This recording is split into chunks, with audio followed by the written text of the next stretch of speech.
Okay, thank you. Thank you. I am accepting the word of Thambidurai. Please conclude. Conclude. माननीय सदस्य सुश्री इंदुबाला गोस्वामी, आपके पास 10 minute हैं। धन्यवाद सभापति महोदया। त्रिभुवन सहकारी विश्वविद्यालय विधेयक 2025 पर बोलने का मौका देने के लिए आपका आभार व्यक्त करती हूँ। सभापति महोदया, देश के यशस्वी प्रधानमंत्री श्री नरेंद्र मोदी जी के नेतृत्व में बीते 10 वर्ष से अधिक का कार्यकाल सेवा, सुशासन और गरीब कल्याण को समर्पित रहा है। यही कारण है कि यशस्वी प्रधानमंत्री जी ने अपनी दूसरी टर्म में ही सहकारिता क्षेत्र के लिए अलग मंत्रालय की घोषणा की। इस मंत्रालय की जिम्मेदारी भी कुशल संगठनकर्ता गृह मंत्री जी को दी, जिन्होंने सहकारिता क्षेत्र में अग्रणी भूमिका निभाई है। इतना ही नहीं, इस मंत्रालय के लिए 1186 करोड़ से अधिक के बजट का प्रावधान किया, जो यूपीए सरकार के बजट से लगभग 10 गुना से अधिक है। यूपीए सरकार के कार्यकाल 2013-14 में सहकारिता के लिए मात्र 122 करोड़ के बजट का ही प्रावधान था।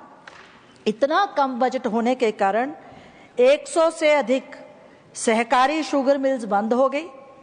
कितनी ही सहकारी समितियां बजट न मिलने के कारण ठप पड़ गईं। मोदी सरकार ने डेयरी सहकारी योजना के अंतर्गत सहकारी समितियों और किसान उत्पादक संगठनों एफपीओज के आधुनिकीकरण और क्षमता निर्माण के लिए 5000 करोड़ रुपए का प्रावधान किया है, जो यूपीए सरकार से 2 गुना ज्यादा है। सभापति महोदया, आज सहकारिता क्षेत्र देश के विकास में महत्वपूर्ण भूमिका निभा रहा है। आजाद भारत में पहली बार ऐसा मंत्रालय बनाया गया है जो ब्रांड न्यू कॉन्सेप्ट के साथ सहकारिता में अपनी महत्वपूर्ण भूमिका निभा रहा है। कोऑपरेटिव सेक्टर का एक separate administrative, legal and policy making framework बनाया गया है, जिसके माध्यम से आज कोऑपरेटिव सेक्टर को सुदृढ़ता देने के लिए, उसके विस्तारीकरण के लिए महत्वपूर्ण कदम इस मंत्रालय द्वारा उठाए जा रहे हैं। माननीय मोदी जी के नेतृत्व में और श्री अमित शाह जी के कुशल क्रियान्वयन क्षमता से भारत के सहकारिता सेक्टर में एक नया रेवोल्यूशन आया है। बजट में सहकारिता क्षेत्र को टैक्स संबंधित रियायतें देने से मैन्युफैक्चरिंग करने वाली नई सहकारी समितियों को फायदा मिला है।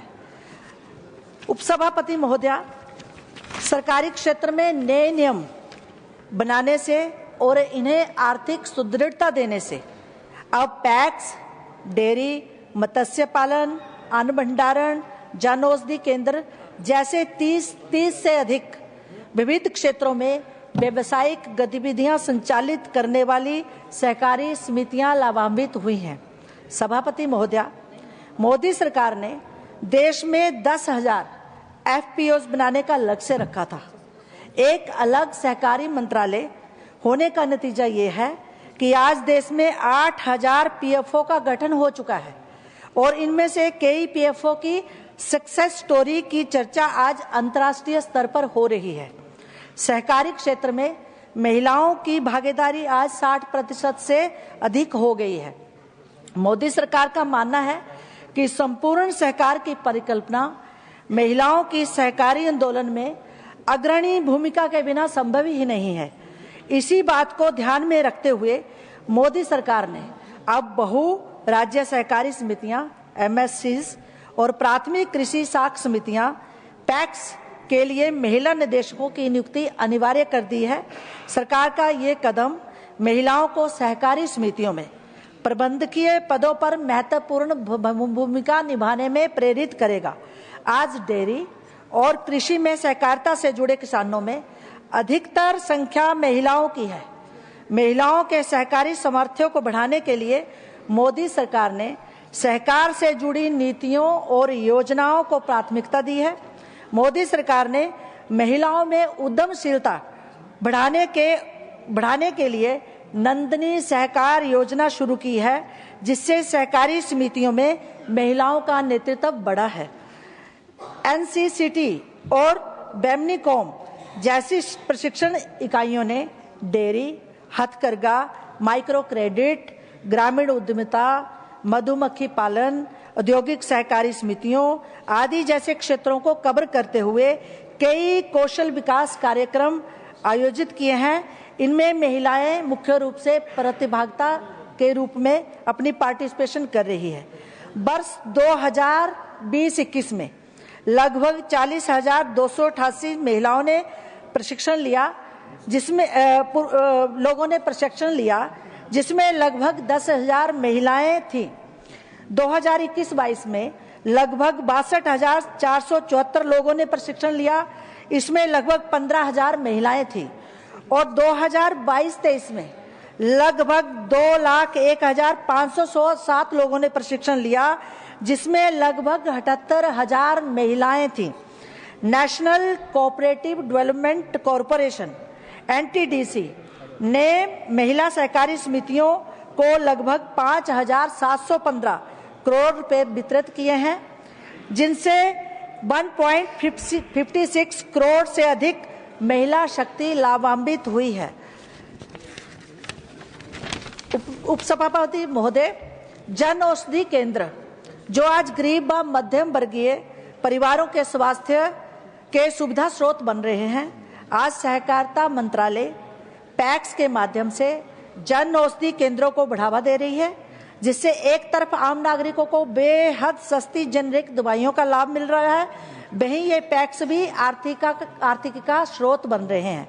सभापति महोदय, सहकारिता को लेकर संविधान निर्माता भी कितने गंभीर थे, इस बात का अंदाजा आप इसी बात से लगा सकते हैं कि इसे संविधान के फंडामेंटल राइट्स के अंतर्गत आर्टिकल 19 में दर्शाया गया है।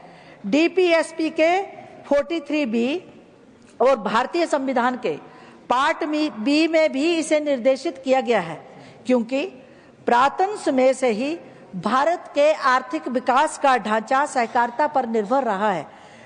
इतिहास गवाह है कि जब भी देश पर कोई आर्थिक संकट आया तो इन सहकारी समितियों ने आगे बढ़कर देश को इस संकट से उबारने में बेहद महत्वपूर्ण भूमिका निभाई है। सहकारिता सेक्टर ने निर्बल, निर्धन, गरीब, पीड़ित, शोषित लोगों के जीवन में बहुत अहम भूमिका निभाई है। जो लोग सिस्टम को नहीं समझते, उनके लिए एक दूसरे की मदद करके, एक दूसरे का हाथ पकड़ के आगे बढ़ने का नाम ही सहकारिता है। सभी जानते हैं कि अमूल भी इसी आंदोलन से निकला है, जो आज डेयरी प्रोडक्शन व्यापार में अमूल ने एक अमिट छाप छोड़ी है। इसी क्षेत्र में मदर डेयरी भी महत्वपूर्ण भूमिका निभा रही है। खादी को आज भारतीय सहकारी समितियों ने भारत में ही नहीं, विश्व में भी उच्चतम शिखर पर पहुंचा दिया है।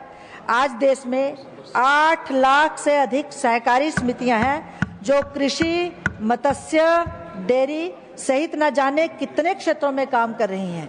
और अगर संख्या के हिसाब से देखें तो आज हम विश्व के सबसे बड़े सहकारी समूहों में शामिल हैं। हर दूसरे घर का कोई ना कोई सदस्य किसी न किसी रूप से सहकारिता से जुड़ा है। अध्यक्षा महोदया, सहकारिता सिर्फ मुनाफा कमाने का साधन नहीं है, बल्कि मानवता के विकास का भी रास्ता है। भारतीय संस्कृति के साथ साथ पारिवारिक व सामाजिक जीवन के विकास का भी मूल मंत्र है। यही कारण है कि आज भारत की सहकारिता क्षेत्र में 60% भागीदारी है। इसका अंदाजा आप इस बात से लगा सकते हैं कि कृषि वितरण में 29%, कृषि क्रेडिट में 30%, उर्वरक वितरण में 35%, उर्वरक उत्पादन में 25%, चीनी उत्पादन में 35%, दुग्ध उत्पादन में 15%, गेहूं उत्पादन में 13%, दलहन में 20%, मत्स्य उत्पादन में 21% योगदान सहकारी क्षेत्र से आता है। सभापति महोदया, 2019-20 के एक आंकड़े के अनुसार डेयरी सहकारिता ने भारत में लगभग 4.80 करोड़ लीटर दूध लगभग 1.7 करोड़ सदस्यों से इकट्ठा किया है। इससे ही आप अंदाजा लगा सकते हैं कि सहकारिता कितने लोगों को प्रभावित कर रही है। इस सब के बावजूद इस क्षेत्र को यूपीए सरकार ने हमेशा अनदेखी की, जिसके कारण स्टैंडर्ड मानकों, कौशल, गुणवत्ता और प्रोफेशनलिज्म की कमी से यह क्षेत्र पिछड़ता गया। आज सहकारी क्षेत्र। माननीय सदस्य प्लीज कंक्लूड। आपका समय समाप्त हुआ। हाँ? 10 मिनट बोलते जाइए ना। क्या बोल रहे? Please conclude. आज सहकारी क्षेत्र भारत की ही नहीं विश्व की अर्थव्यवस्था में भी महत्वपूर्ण भूमिका निभा रहा है, जिसको ध्यान में रखते हुए आज जर्मनी, केन्या, कोलंबिया, स्पेन में सहकारी विश्वविद्यालय बने हैं। धन्यवाद। सहकारी विश्वविद्यालय विधेयक। टाइम हो गया आपका समाप्त। मेरे को 15 मिनट है। 10 मिनट। बोलते रहो ना, छोड़ो। 10 मिनट थे। 10 मिनट थे। विधेयक 2025 लाकर मोदी सरकार ने, इसमें 10 मिनट ही लिखा हुआ है। जी धन्यवाद। माननीय सदस्य श्री जीसी चंद्रशेखर, आपके पास 10 मिनट है।